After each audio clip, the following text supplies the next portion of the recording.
Good evening, everyone, and welcome to the John F. Kennedy Jr. Forum. I'm Maggie Williams. I'm the director of the Institute of Politics, and I want to thank our panel for joining us tonight.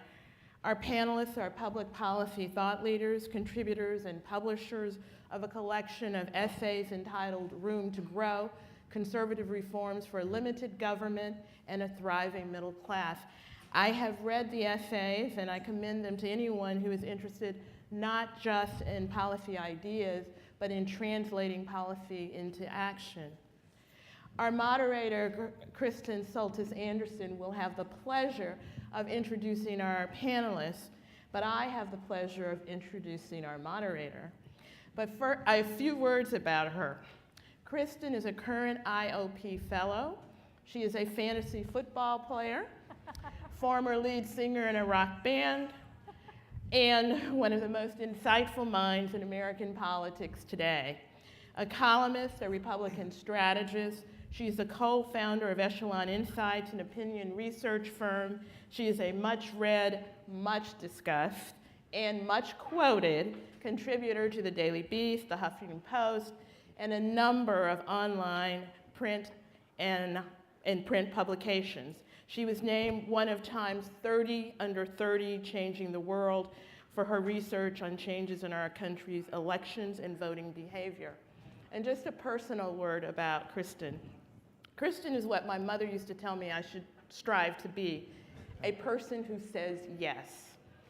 In her life and her work, all of us have noticed at the Institute that she says yes. She says yes to promoting new ideas. She said yes to starting her own firm.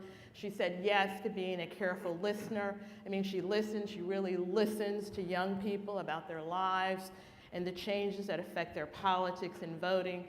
She also says yes to seeking a positive vision for the future, and yes to belief in a new generation of American politics.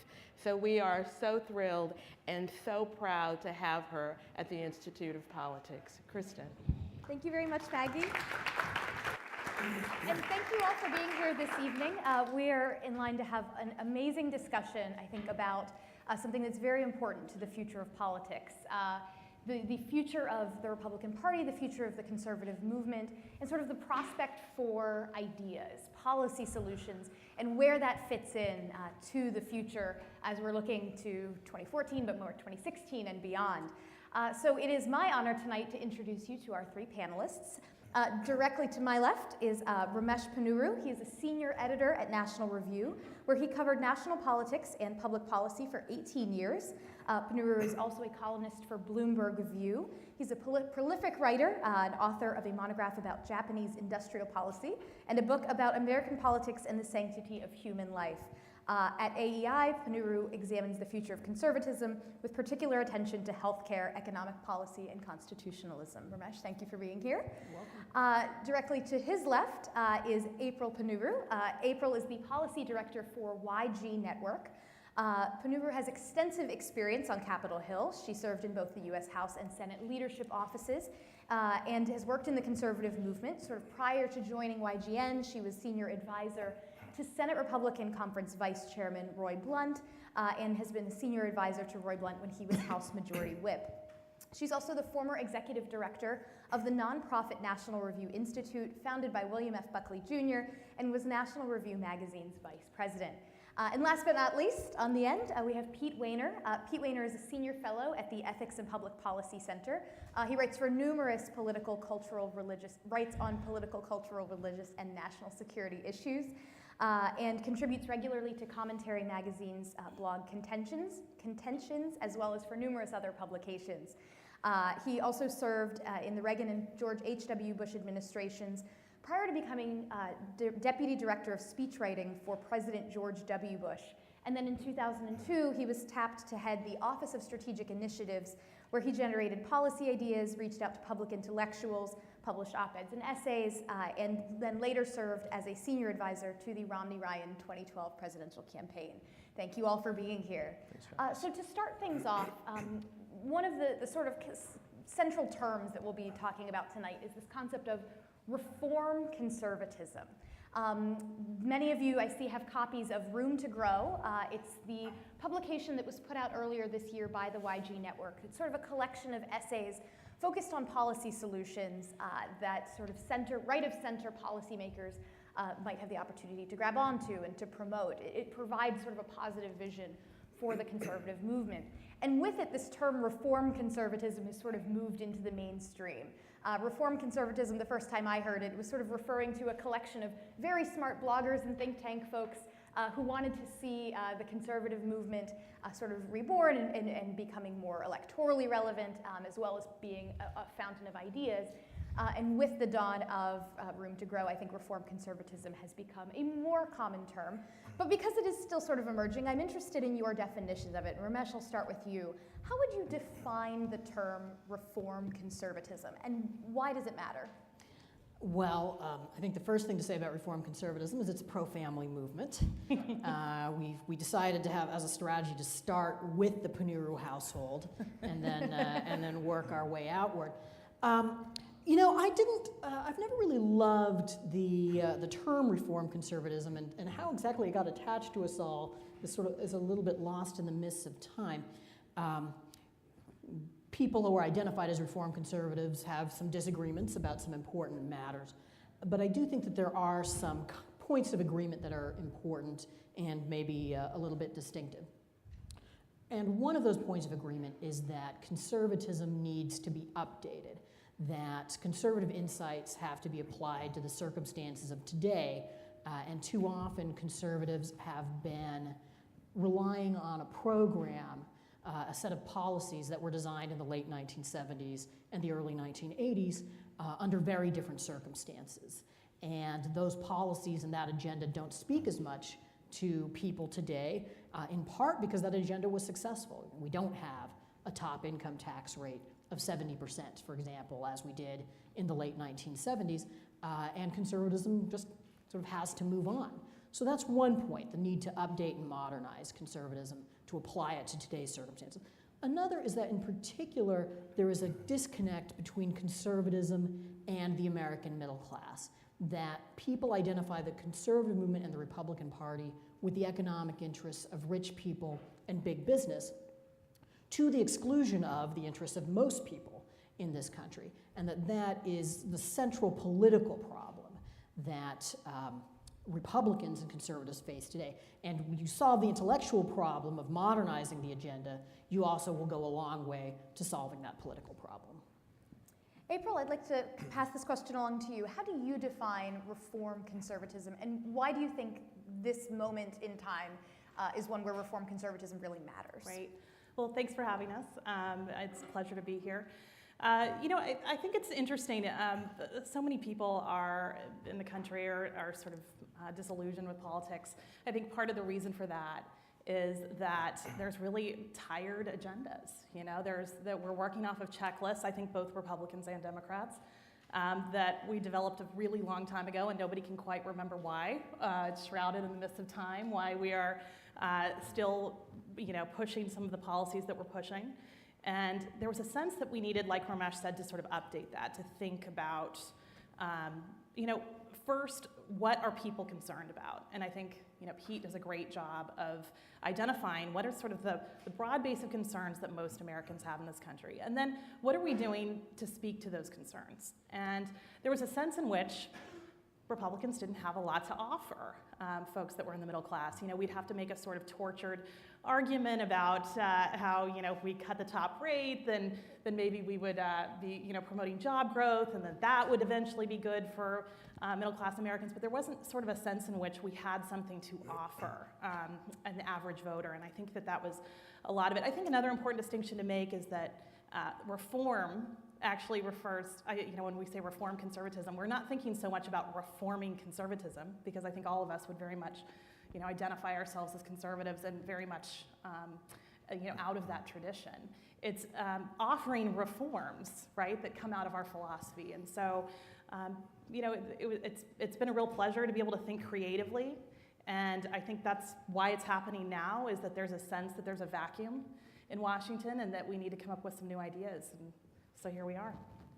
And Pete, I throw this question to you as well. You were sort of given the weighty task of writing the introductory chapter to Room to Grow, which has sort of become the manifesto of reform conservatism, if you will. How do you define it? What were your thoughts as you were going through and writing the introduction to this book?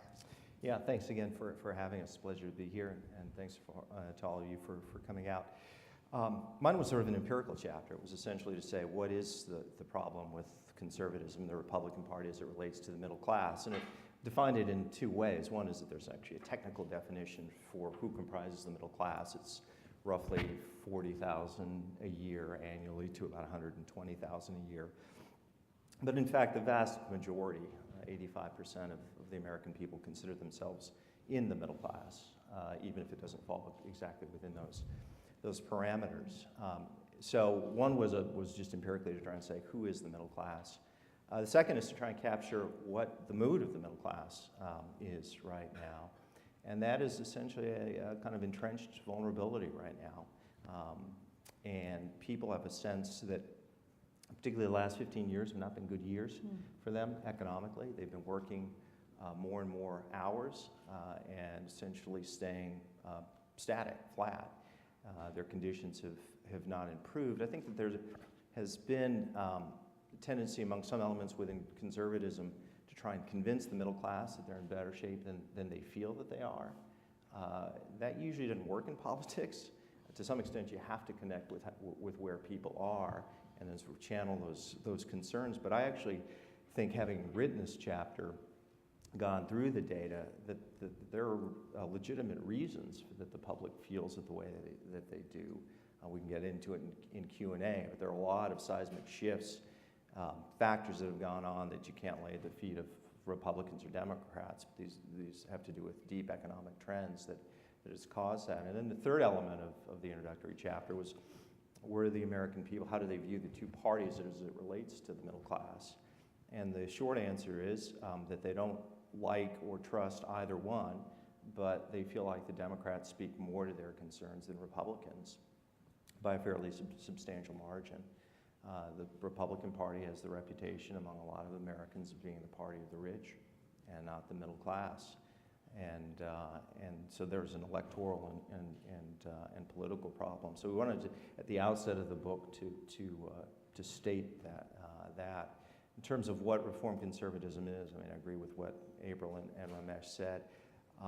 One is it's an effort to try and modernize conservatism. I very much agree with what Ramesh said. There is a way in which Ronald Reagan is such a large figure in the Republican imagination that, much like FDR was for Democrats, and I think for understandable reasons. But at some point, 30, 35 years after Ronald Reagan was elected, you've got to get on with life, and you have to adjust to the realities that we face and the problems facing the country, which is very different than Reagan faced. And Reagan himself, this is forgotten, he was actually quite a creative thinker.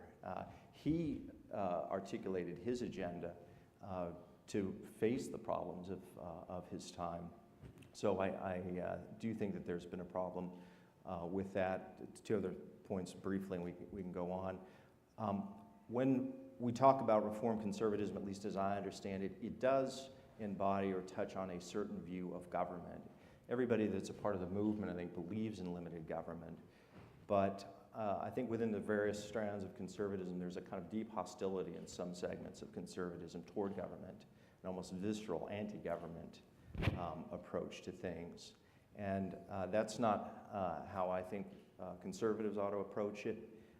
And that conservatives need to think and articulate what are the purposes of government, not just the size of government. And I think the instinct here is almost always to talk about the size of government. Last thing I'll say is, I think there's a kind of dispositional or temperamental element to conservatism too. And I think most of the people probably that are associated with the Reform Conservative group would count themselves, say, more of the Burkean tradition of conservatism. And I think the apocalyptic rhetoric and some of the some of the, what I would argue would be some of the reckless rhetoric that characterizes conservatism today is probably not one that you associate as much with those of us in the reform. So I think that raises an interesting question then. At times when I've used the term reform conservatism in conversation, it has actually been interpreted to sort of be what you, April, said it is not intended to be, which is that it is here to reform conservatism instead of to be a movement about conservative reforms. At times when I've heard the phrase reform conservatism, it's been used as sort of code for, well, Republicans just need to be more moderate. Right. And I've heard pushback from some that that's not actually the case. That actually, if you think about reform conservatism on that left-right axis, that's the wrong way of thinking about it. And this is for any of you. I mean, is that the wrong way to think about the goals of reform conservatism? That it's not about moving a political party along a spectrum, but that its aims are somewhat different? Sure. Well, I'll start, and then the answers will improve. I think it is the wrong way to view it. It's not an effort to reform conservatism, and I think when we talk about reform conservatism, it has to do with the reform of government institutions, and it's, I think the presupposition here is that a lot of our institutions, whether you're talking about Medicare and entitlement programs, the education system, the immigration system, the tax code, in many cases these things were created in the early part of the last century, and the country is in a very different demographic situation than it was then. So some of this is just literally the reform of public institutions in ways that we think would improve them and are conservative in their orientation, which is market mechanisms, choice and competition, that kind of thing. The agenda itself, if it were actually to be implemented, if you implemented what's in this book, that would be a pretty bold and even in some respects a dramatic departure from what we have now. We would all argue that it would be better for the public good, for the public interest, but this is not a kind of moderate, sort of squishy approach. And I want to use one illustration about how this gets kind of confused by referring to the 2012 campaign and Michelle Bachmann. Michelle Bachmann was and is a star within the Tea Party, which is considered by many people to be more of the conservative side of things. She used the language of kind of a fierce anti-government language, limited government, as in an abstract way. But when she was asked about the reform of Medicare, and Paul Ryan had put forth a very bold, far-reaching reform of Medicare, she pulled back. She said, we really can't touch this program, that you know, the elderly are an important part of the Republican constituency. And so when it came to the practical management of various programs, she was the one who, in my estimation, didn't go far enough. But what you have is a situation in which, in my judgment, some of the rhetoric that needs to be dialed down about 20%, and the actual policy prescriptions need to actually be bolder. And I thought she kind of embodied what this problem was. Well, you know, it's interesting. I think so much of conservatism has just been liberalism light. It's how can we do the same thing but cheaper? You know, how can we cut 10% or 15% off the top? And I think that's not what we're about at all, and that's what sort of makes us different than, I think, a lot of establishment kind of republicanism and what makes what's going on in reform conservatism interesting.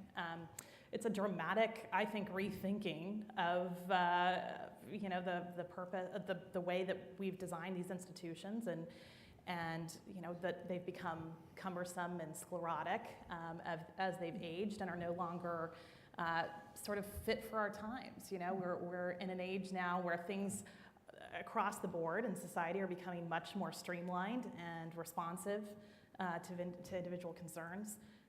You know, you can't go to the dairy aisle in a grocery store without seeing, you know, 20 different kinds of milk. So the market is very responsive to the concerns of individuals. And at the same, it's just remarkable that at the same time the government seems to be going in a different direction.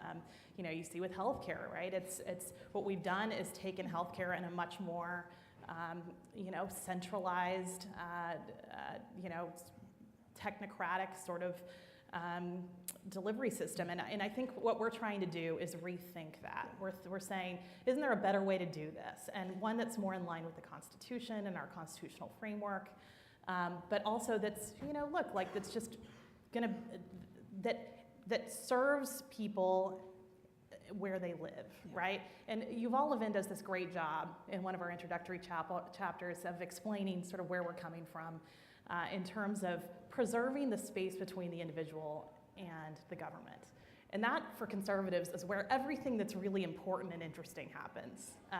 It's not a sort of radical individualism, and we don't think that all of these public goods can only be met by state action. We think that there's all kinds of interesting things that happen in between, right? There's institutions like Harvard, and there's institutions, churches and schools and community groups and charities and you name it. And the goal of government, the important thing about government is to sort of strengthen and bolster those institutions, to give people the chance to sort of create markets and help themselves. And that's where conservatives are coming from. And I think what's great about that is that it really is a departure from what a lot of Republicans and conservatives have been thinking for the last 20 years or so, which is just that we should cut, And so it's a little more creative. I think it's a little more dynamic, and it's in that sense I think much more interesting. Yeah, I think that on this question of sort of moving left or right, I'd make 2 points. One is that I think reform conservatism is much more about broadening the conservative agenda to include some policy fields where conservatives have historically had too little to say.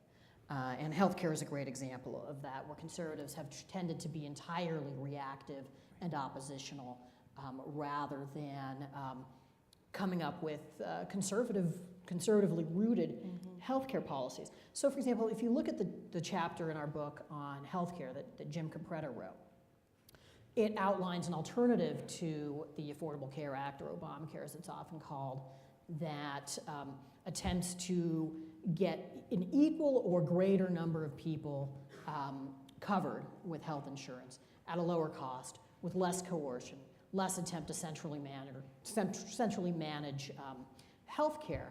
Now, you could talk about that as Obamacare light, as some people do, but really the end result of it is a much more market-oriented health care policy, not only compared to Obamacare, but compared to what we had before Obamacare. The federal government, through its tax policy, through its regulation, through the way that it directs spending, would have a smaller role in American health care, and a less distortive role in American health care than it's had for decades. Now, I think that in a way, if you presented that agenda, it would look a little bit more moderate than the Republican Party has sometimes looked in recent years, because conservatism has gotten into this habit of sort of defining itself in terms of attitude and style, and just sort of rhetorical aggressiveness, which I think is part of what Pete was getting at. And if you're a more solution-oriented, practical conservatism, you can do rather less of that sort of thing while still being as ideologically conservative, and maybe in some ways even more so.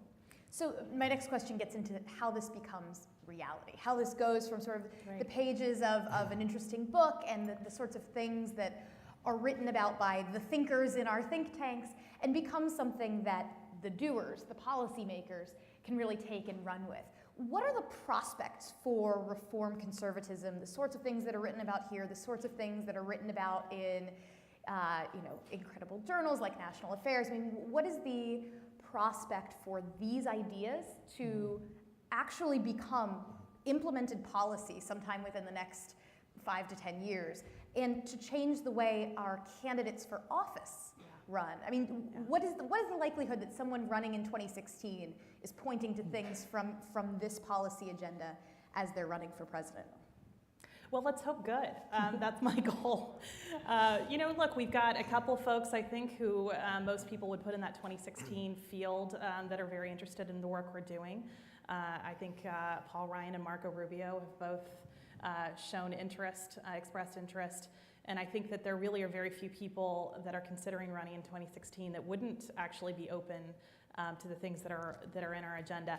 Look, so it's really hard to drive an agenda from the House.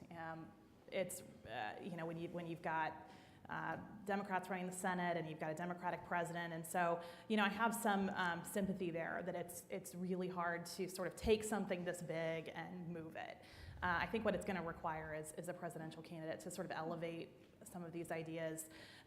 The great news is 2 weeks ago we had Senator Rubio and Senator Mike Lee both introduced a tax plan that is both pro-family along the lines of what we have in this book, dramatically increasing the child tax credit, and also pro-business, business expensing and all kinds of things that I think show that we can be about growing the economy and about families. So you're already seeing, I think, two very important senators, and let's not fail to mention that Senator Lee is I think has impeccable conservative credentials, and is really helping to sort of bring along folks who have perhaps been less interested in these debates. In 2016, for the first time in 16 years, we'll have a Republican presidential candidate who's not running in the immediate aftermath of a Republican administration and is also not running against a Democratic incumbent, right? So it's not the 08 or the 12 situations where, for various reasons, there just wasn't much of an agenda presented. I think that means that candidate is going to have to present an agenda, partly in order to capitalize on the time for a change sentiment that there would normally be at the end of an 8-year presidency. If the candidate goes looking for a conservative agenda, I don't see many alternatives to the type of agenda that we're laying out here. I mean, the Republican Party has been consumed by this debate between the establishment and the Tea Parties, but neither side really has much of a program. And so I think that we're going to be able to fill this vacuum. We've already seen Senator John Thune introduce some plans to change the way we help the unemployed. We've seen Rubio and Ryan talk about new approaches to poverty. We've got a decent health care plan out of Coburn and Hatch and Burr, and so on and so forth. I think that that's the first step. You've got these individuals sort of poking their heads up, not suffering, not being attacked, because they are engaging in some new thinking. But the next step really does, I think, have to be some of these presidential candidates. And I suppose if you're looking at it in the glass half full way, is the good news is there are a lot of Republican presidential candidates out there who have unformed policy agendas. Tina, when I think about the role that you played in the Bush White House, I mean, you really sat at that intersection between the thinkers and the doers, right? You were in the White House, you were in the executive branch where action could really happen. We're still very plugged in with sort of the think tank world and where a lot of great ideas were coming from. What do you think is the prospect for reform conservatism to serve as that bridge between the thinkers and the doers for Republicans moving forward? I think it's pretty good. I've been sort of tilling in this field for a long time. I went back and I wrote a piece in the Washington Post in 2008 before McCain got beat by Obama. And if you took the last couple paragraphs I wrote, it would fit exactly with what is being said now. But it just didn't take. And you can make arguments in politics and nobody pays attention, and then there's certain things change. You're not always sure why, but there are times in which certain arguments or certain policies in a moment meet, and I think we're getting close to that. I don't want to over promise. We don't know, and I completely agree. It's just going to depend on who the 2016 candidate is, because that's how you really define a party. But I'd say a couple of things on why I'm more sanguine about this than in the past. One is, I think Ramesh is quite right. There's not a lot out there that's actually competing against it. There's a lot of kind of rhetorical posturing. Mm-hmm. But if you said, what is the actual governing agenda that competes with this, it's not out there, which is, I think, explains one of the reasons why there hasn't been a lot of pushback to this agenda. I'd also say that I think that the government shutdown, which was a year ago this month, October of last year, was an important moment for the Republican Party. It was an odd thing. When Romney lost in 2012, I sensed that there was a beginning of a rethinking of the Republican Party. My own view, for what it's worth, is that I think that the Republican Party faced some fairly deep structural issues, and we're somewhat analogous to where the Democratic Party was when Bill with Bill Clinton, and the Labor Party was with Tony Blair. That is, those were two figures that had to come in and change the party in significant ways, and they did that both through symbolic issues and substantive changes. The Republican Party was beginning to go through that. But for a variety of reasons, you got the government shutdown, which I thought was a horrible idea before, during, and after, and I think it's empirically demonstrable. I think that sent, in my own experience in talking to Republicans on Capitol Hill and elsewhere, that was a wake-up moment for a lot of Republicans. They said, look, this is a dead end. This isn't going to work. We need something else. They didn't know what something else was, and in fact, when the three of us got together to talk about this book before it was a book, the idea, I think that our supposition was that there were people looking for an agenda, and what we needed to produce was something where they could say, look, I'm in favor of a kind of conservative governing agenda, and here it is. And that's really what came out of this. And then there are other signs of it. Orrin Hatch, of all people, gave a speech just the other day, which was very much consistent with some of the arguments that we've made. Mike Lee and Marco Rubio, who were both mentioned, they were two of the three key figures who led the government shutdown. But now I think they would associate themselves much more with what I think we're trying to do, and they've been very impressive. They have put forward a whole series of policies on a range of issues, which has gotten good attention. So, look, I don't know, and if Ted Cruz was the nominee, that would be one thing, and if Marco Rubio was the nominee, it would be another. But I do think if you look at the landscape of sort of leaders of the Republican Party, those who would fall more or less within the reform conservative movement, I think would be Rubio and Paul Ryan, former Governor Jeb Bush, and in the Senate Mike Lee, and I think that's a good sign. So I have one more question for you, but before I ask it, after that we'll be opening the questions up to the floor. There are microphones located, 2 down here and 2 up in the boxes. So if you have a question, feel free to line up, and I'll be sort of calling on folks. The rules for questions are when you ask to identify yourself and your affiliation, to ask one question, making it brief, no speeches, and perhaps my favorite of the JFK Junior Forum guidelines, your question must end in a question mark. So if you have any questions, please go ahead and move up to the microphones. But I'll ask one final question of all of you before turning it over. Looking very short term, within the next month, there's going to be a major election. The U.S. Senate may change hands. It is unlikely that the U.S. House of Representatives will. A variety of governors' mansions could go either way. And I have heard it said, and feel free to push back against this assertion, that this election is an election about nothing. That sort of neither party is really running on a robust agenda in any way. That each party is sort of choosing issues that are third-tier issues to make their negative ads about, and that this is not a broad agenda, an election that is about broad issues. And as a result of that, I worry that if Republicans have a very good night a few weeks from now, that it will be a false positive. In sort of the way that I view 2010 as having been a bit of a false positive, that prevented the right from making the sorts of reforms to itself that it needed to for its long-term viability. Am I alone in being concerned about 2014 midterms going well for Republicans, and that, in effect, making it less easy for the right to make the changes it needs to make? I mean, I think you're right, first of all, that it is largely an election about nothing. I think 2012 was largely an election about nothing. You know, look, that's part of the reason it was so personality-driven and, you know, uninteresting, I think, to a lot of American voters. You know, do we worry about what a Republican Senate would look like and what they would offer? I mean, yes, you know, they've certainly got to come up with something.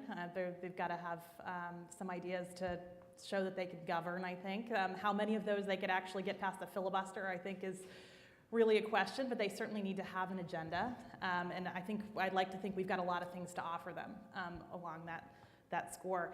But, you know, I think it is going to be just much more, you know, very quickly this is going to turn into a presidential cycle. And so, again, I'm sort of I think thinking more along the lines of what those presidential candidates and who they will be and if they can take up this banner. But there's certainly a lot of, I think, low-level interest in this that's diffused among House and Senate members. I often tell members who ask me to come in and talk to them, because there is a lot of interest, I think, in what we're doing. And they'll be freshmen or backbench members, not necessarily chairman of their committee. And I remind them, look, Kemp, when he proposed the tax cuts, the Kemp-Roth tax cuts, he wasn't even on the relevant committee, and he did something pretty dramatic. So there's, I think, a lot of ideas here that that will take some germination and will take some time. But there's nothing like having a presidential candidate, I think, to sort of carry that message. So.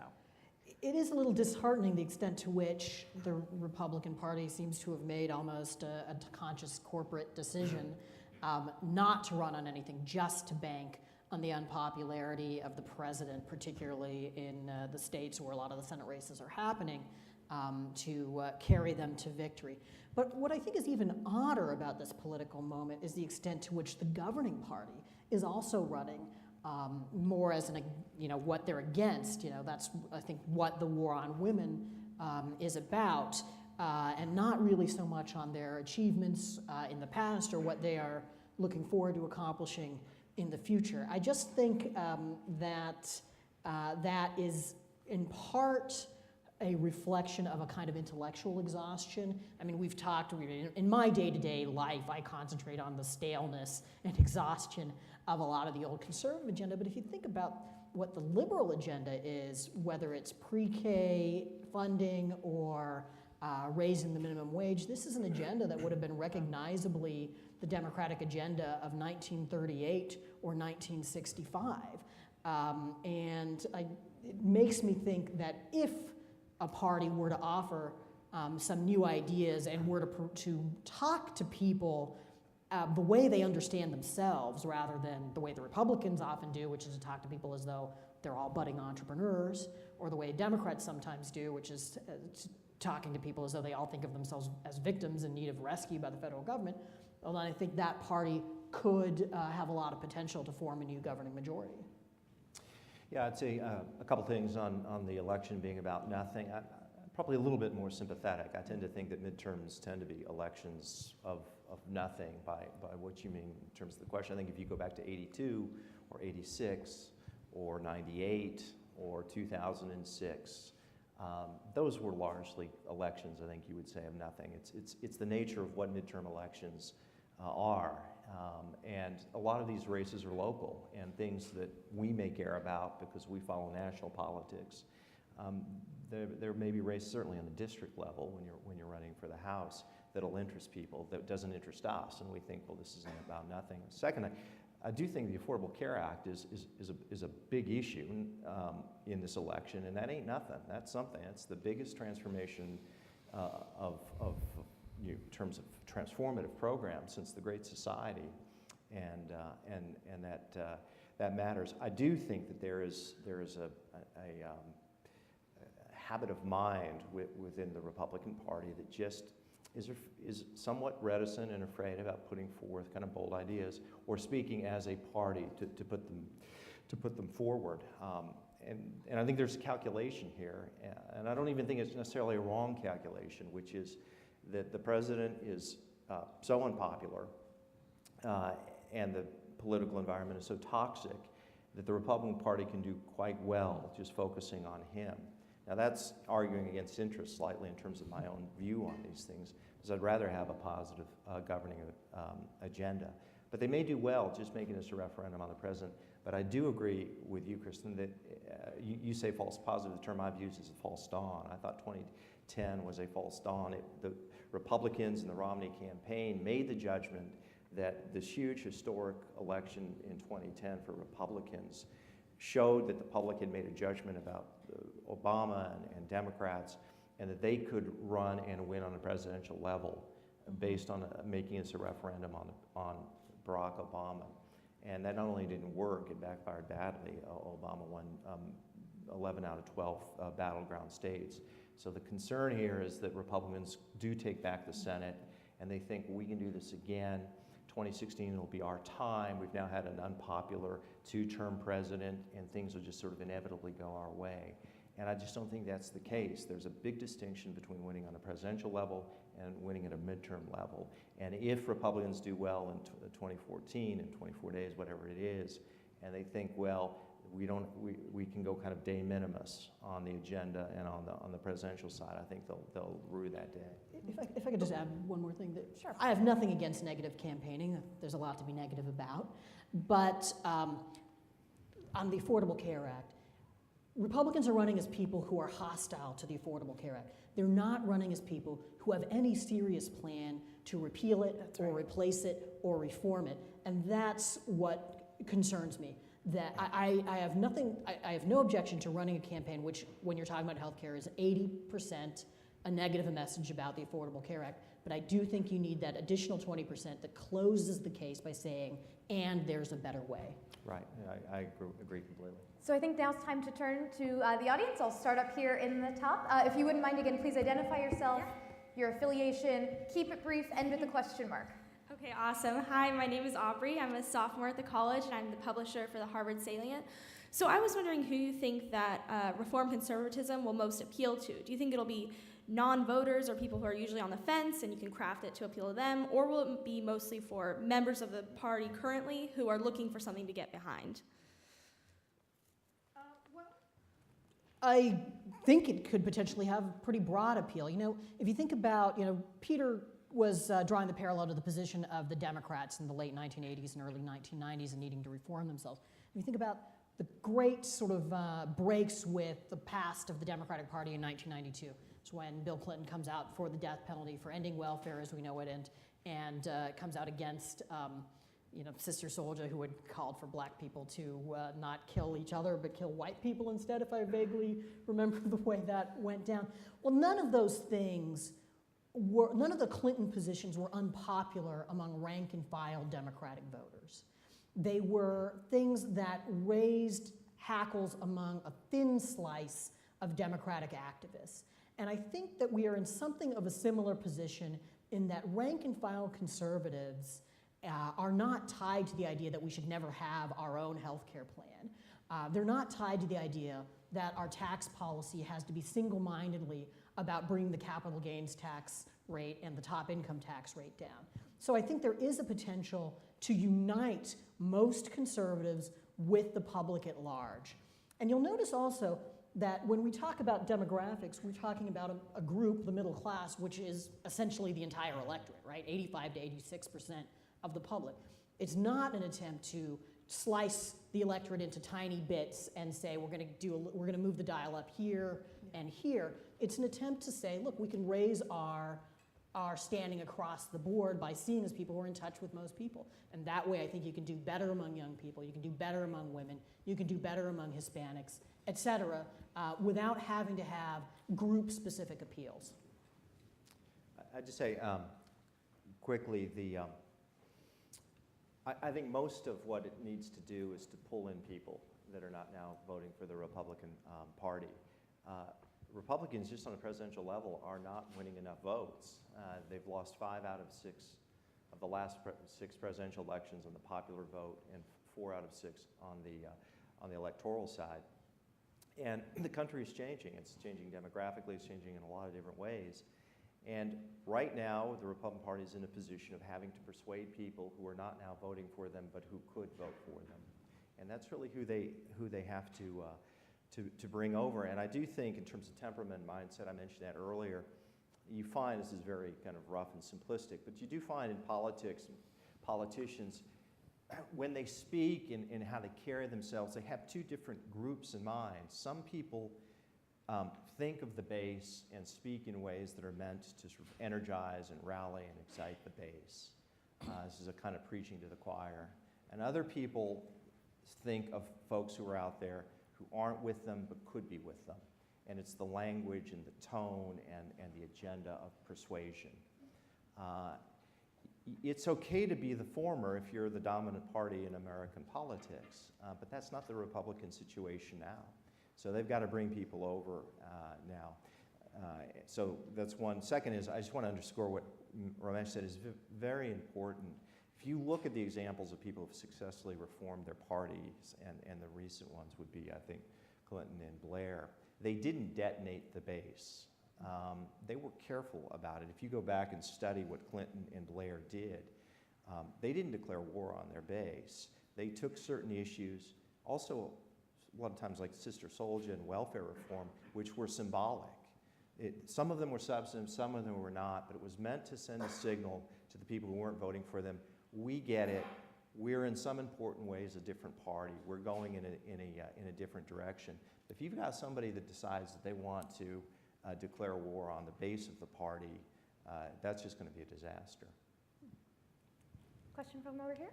Hi, my name is John. I'm a sophomore at the college. Hey. And just say, hypothetically, this works great. Paul Ryan is a reformed conservative president in 2016. At that point, though, the Republicans still wouldn't have a supermajority in the Senate, and actually implementing any of these ideas would require getting a fair number of Democrats on board with, undoing the Affordable Care Act, serious like Social Security reform, ideas like that.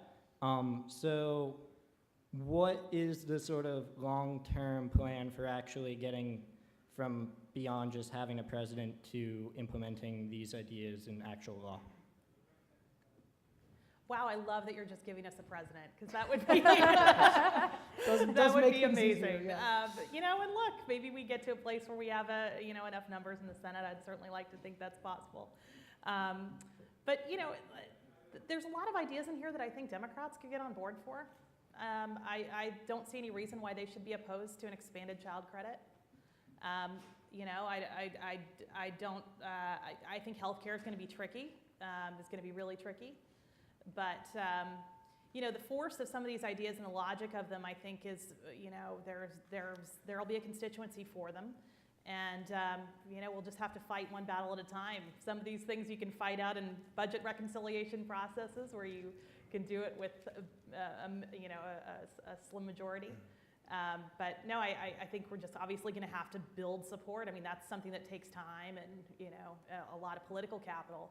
But I'll say, I think a lot of the, one of the advantages of a lot of the proposals in here is that because of their broad appeal, they're the types of things that will help us build that political capital with the public, so that we can do some of the difficult things that we want to do, or some of the things that haven't gained as much traction, but we think are important as conservatives.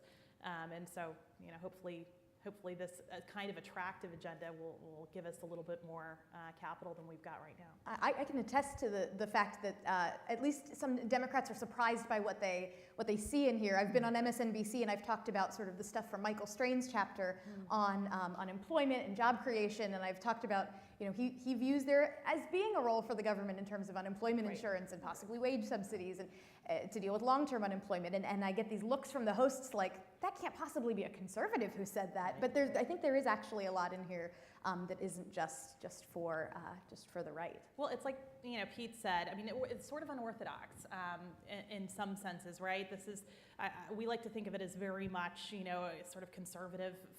It's philosophically conservative, and it's a really sort of constitutional. We're thinking from a constitutional perspective.